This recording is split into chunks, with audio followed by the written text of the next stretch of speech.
Hi guys, good morning. This is Abhishek Ravan.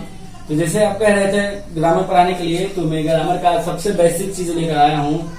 ए का प्रयोग, N का प्रयोग और द का प्रयोग। तो आज मैं सिर्फ ए और एन का बताऊंगा। द का बताने में थोड़ा ज्यादा टाइम लग जाएगा, तो दूसरे वीडियो में बताऊंगा। लेकिन गारंटी लेता हूँ कि आज मैं जो ए और एन बताऊंगा, आज के अभी नहीं बोलेंगे कि हाँ इसका ए का प्रयोग कहाँ होगा, एन का प्रयोग कहाँ होगा, गारंटी के साथ। तो देखिए, आप बेहतर जानते हैं कि जो ए या एन दोनों का जो प्रयोग होता है वो सिंगुलर नाउन के लिए होता है। मतलब जैसे हमको गिनती करना रहता है, मतलब हम एक व्यक्ति के लिए, एक वचन के लिए हम ए और एन का प्रयोग करते हैं। तो देखिए, आप में से ज्यादातर लोग, मतलब मैंने बहुत स्टूडेंट से पूछ रखा है, वो कहते हैं कि जो वर्ड, मतलब किसी सेंटेंस में जब भवेल आता है तो उसके पहले हम एन लगाते हैं, जब कांस्टेंट आता है तो फिर ए लगाते हैं। मैक्सिमम बच्चों का कहना है। जैसे अगर हम ये लिख दें कि ही इज डैश यूरोपियन लिखते हैं हम,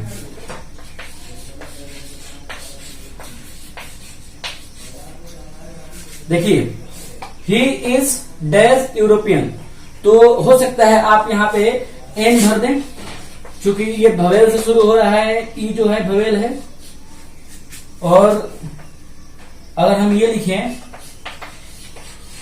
ही इज डैश बॉय, तो हो सकता है आप यहां ए भरेंगे, क्योंकि ये कॉन्स्टोनेंट है, बी कॉन्स्टोनेंट है, तो आप यहां पे भरेंगे ए, और ये है भवेल तो आप भरेंगे एन।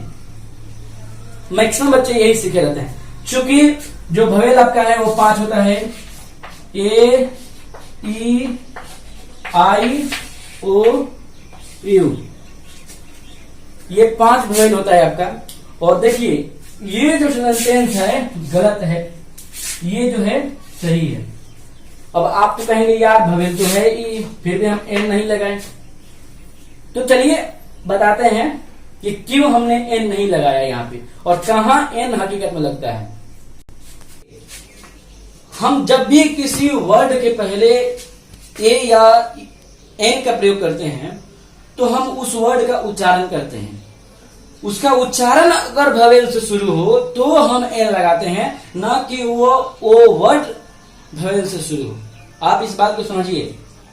जब किसी वर्ड के पहले, जैसे यहाँ पे यूरोपियन है, हमें यहाँ ए या एन लगाना है। यहाँ गुड है, हमें यहाँ ए या एन लगाना है। अमेरिकन है तो ए या एन लगाना है। तो ये एक वर्ड हुआ, ये भी एक वर्ड है, ये भी एक वर्ड है। तो इन वर्ड के पहले हमें ए या एन लगाना है। ये डिपेंड करता है कि हम इस वर्ड का उच्चारण क्या करते हैं। अगर इसका उच्चारण भवेल से हो तो एन लगाएंगे, और अगर उच्चारण कॉन्स्टोनेंट से हो तो हम ए लगाएंगे, ना कि भवेल हो। भवेल ही है, लेकिन यहाँ पे एन नहीं लगेगा, यहाँ पे ए लगेगा। यहाँ पे ए लगेगा और यहाँ पे भी ए लगेगा, जबकि यहाँ पे एन लगेगा। क्यों? चलिए मैं बताता हूँ क्यों। तो देखिए, किसी भी वर्ड के आगे आपको ए या एन लगाना है तो आप उसका उच्चारण करिए। आप हिंदी में उसको लिखिए या फिर हिंदी में सोचिए। तो मैं यहाँ बताता हूँ, जैसे ये यूरोपियन है, तो अगर हम यूरोपियन लिखेंगे तो कुछ ऐसा लिखेंगे, यूरोपियन। अब देखिए, इसका पहला लेटर क्या है। जो पहला अक्षर है ये भवेल नहीं है, ये तो एक कॉन्स्टोनेंट है, क्योंकि जो अ, आ, ई, बड़ी ई जो होता है, दीर्घ ई जिसे बोलते हैं हम, तो वो जो होता है वो भवेल होता है, स्वर होता है। जबकि उसके अलावा जितना होता है क से ज्ञ तक, वो तो आपका व्यंजन होता है, यानी कॉन्स्टोनेंट होता है। तो ये है कॉन्स्टोनेंट। तो कॉन्स्टोनेंट के पहले हम ए का प्रयोग करते हैं, एन का नहीं। तो यहाँ भवेल रहते हुए भी हमने ए लगाया। तो अब आप बोलेंगे तो फिर ऐसे भी कुछ वर्ड होंगे जो भवेल नहीं है, कॉन्स्टोनेंट है, फिर भी हम उसके आगे एन लगाते हैं। तो हाँ, ऐसा वर्ड है। मैं बताता हूं कौन सा ऐसा वर्ड है। जैसे मान लीजिए आपने ये लिखा कि you are dash honest boy, honest boy. तो देखिए, ये तो है कॉन्स्टोनेंट। तो आप कहें, अगर आपने जिस तरह से पढ़ रखा था कॉन्स्टोनेंट के हिसाब से यहाँ पे ए लगाना चाहिए, क्योंकि ये भवेल नहीं है, ना ए है, ना ई है, ना आई है, ना ओ है, ना यू है। तो फिर यहाँ पे ए होना चाहिए था, लेकिन यहाँ पे एन होगा। कॉन्स्टोनेंट है, देखिए ना, भवेल होता तो एन होता, लेकिन यहाँ पे तो कॉन्स्टोनेंट है, फिर भी हमने एन लगा दिया। क्योंकि हम इसका उच्चारण करेंगे तो उच्चारण कुछ इस तरह से होगा, ये देखिए ऑनेस्ट, ये तो भवेल है ना, अरे इससे क्या लेना हमको, ये तो एच है कॉन्स्टोनेंट है, लेकिन उसका उच्चारण तो भवेल है ना, ये तो आ है ना ऑनेस्ट, हम इसको होनेस्ट थोड़ी ना पढ़ते हैं, इसको ऑनेस्ट पढ़ते हैं, तो ये भवेल है। हिंदी उच्चारण जो होता है उसके हिसाब से हम ए या एन लगाते हैं, ये इसका एच है जो कि कॉन्स्टेंट है, लेकिन हम उसका उच्चारण जो करते हैं उसका उच्चारण भवेल हो गया, ऑनेस्ट हो गया, अ से शुरू हो गया, इसलिए हम इसके आगे एन लगा दिया। जबकि यहाँ पे यू है जो भवेल है, लेकिन इसका उच्चारण यू हो गया, कॉन्स्टेंट हो गया, इसलिए हमने यहाँ पे ए लगा दिया। अगर अभी भी आप इसको नहीं समझे हैं तो मैं आपसे कुछ एग्जांपल कराता हूं, आप पक्का कर देंगे। माय ब्रदर इज, मेरा भाई एक एसडीओ है, इसका हिंदी ये होगा। तो आप बताइए यहाँ पे ए होगा या एन होगा? हाँ ए होगा। नहीं तो आप फिर गलत हैं। अरे अच्छा समझिए यार, मैंने क्या बताया था, आप एसडीओ का उच्चारण करिए ना, तो एसडीओ कैसे लिखेंगे आप?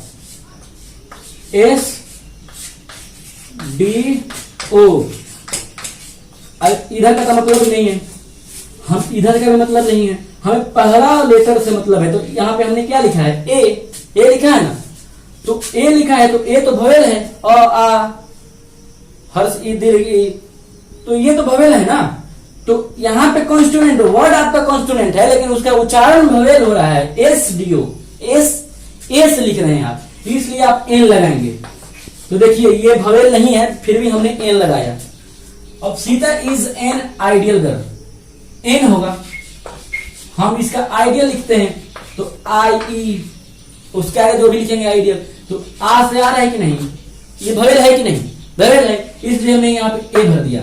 फिर लिखेंगे अगला एग्जांपल है, Sita is extremely beautiful girl, यानी सीता जो है वो वास्तव में बहुत ही ज्यादा खूबसूरत है। तो एक्सट्रीमली एक्स से लिखेंगे ना, तो उसके आगे कुछ भी लिखेंगे, ठीक। तो पहले लेटर से हमको मतलब है, तो हम ए से लिख रहे हैं इसको, ए से, तो फिर यहां भी एन होगा, एक्सट्रीमली।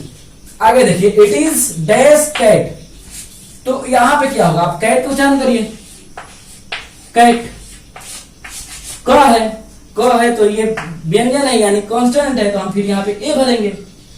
इट्स एंड, एंड कैसे लिखिएगा? ऐसे लिखिएगा, तो ये भवेल है तो एन भरेंगे। सिर्फ वर्ड से बताता हूं, अब एग्जांपल मैंने बता दिया, कुछ वर्ड ही बता देता हूं जिसमें आप भर के दिखाइएगा। डैश एम ए, अगर आपको सेंटेंस में मिल जाए एम ए, अगर वो सिंगुलर हो तो आप ए या एन तो लगाने को बोलेगा वो, या फिर आप इंग्लिश बोल रहे हैं तो बोलेंगे ना भाई, आपको किसी को बोलना है तो आप बोलेंगे ना कि you are a M A या you are an M A, तो क्या बोलिएगा? तो हम यहाँ पे एन लगाएंगे। देखिए फिर वही बात, ये तो कॉन्स्टोनेंट है, भवेल तो है नहीं, लेकिन आपके हिसाब से तो यहाँ पे ए होना चाहिए था, लेकिन एम ए तो हम है ऐसे लिखेंगे, एम ए, तो हमें पहला लेटर से मतलब है, पहला अक्षर से, इससे भी मतलब नहीं है ना इससे, तो ए जो है भवेल है, इसलिए हम यहाँ पे एन लगा दिए। ठीक उसी तरह से यहाँ पे एनिमल है, ये एक तो का भवेल भी है और उसका उच्चारण भी भवेल हो रहा है, एनिमल, देखिए ए आ रहा है, तो हम यहां भी एन भर देंगे। अब देखिए यहाँ पे जो है इंडियन है, तो इंडियन हम कैसे लिखते हैं? ऐसे लिखते हैं, ई आ रहा है तो हमें इससे लेना है, ये भी एक भवेल है, लेकिन फिर भी हम यहाँ पे कुछ नहीं भरेंगे, ना ए भरेंगे ना एन भरेंगे। आप कहेंगे यार ये तो भवेल है, भवेल उच्चारण भी है और यहाँ का लेटर भी भवेल है, फिर क्यों ए या एन नहीं भर रहे हो? क्योंकि हमें ये भी तो देखना है, यहाँ पे एस कहाँ गया, यहाँ पे एस लगा हुआ है ना, तो ये तो प्लूरल हो गया ना, तो फिर ए या एन का कोई मतलब ही नहीं बनता है। यहाँ पे सिर्फ इंडियन रहता तो हम एन भरते, एन इंडियन, यहाँ पे तो इंडियंस है। फिर यहाँ पे देखिए ओ है, तो ओ तो आपका भवेल भी है और अगर उच्चारण भी देखें तो उच्चारण भी ओ भवेल है, तो फिर उसके हिसाब से एन लगना चाहिए, लेकिन यहाँ पे कुछ नहीं लगेगा, ना ए ना एन, क्योंकि हम ऑयल का मतलब होता है तेल, हम तेल को गिनती थोड़ी करते हैं, एक तेल है, दो तेल है, तीन तेल है, ऐसा तो गिनती नहीं करते हैं, इसको तो हम लीटर में मापते हैं। फिर अगला है डैश यूनिवर्सिटी। अब यूनिवर्सिटी का उच्चारण करिएगा तो आप ऐसे लिखिएगा कुछ, ठीक, हमको इससे लेना है। तो ये तो यहाँ तो ये भवेल है, लेकिन इसका उच्चारण कॉन्स्टोनेंट है, इसलिए हम यहाँ पे ए भरेंगे, ए यूनिवर्सिटी, ना कि एन यूनिवर्सिटी, क्योंकि यहाँ पे यू आ रहा है, आपका कॉन्स्टोनेंट आ रहा है, ना कि भवेल आ रहा है। फिर लास्ट एग्जांपल है आपका डैश एप्पल। आप एप्पल को आप ए से लिखिएगा ना, तो यहाँ पे एन एप्पल। तो चलिए मैं ऐसा करता हूं कि आज आप ए और एन का प्रयोग अच्छी तरह से सीख गए होंगे। आपके सामने मैंने बताया, जहां पे कंस्टोनेंट आया वहां पे हमने एन का प्रयोग करके दिखाया, और जहां पे भवेल आया वहां पे ए का भी प्रयोग करके दिखाया।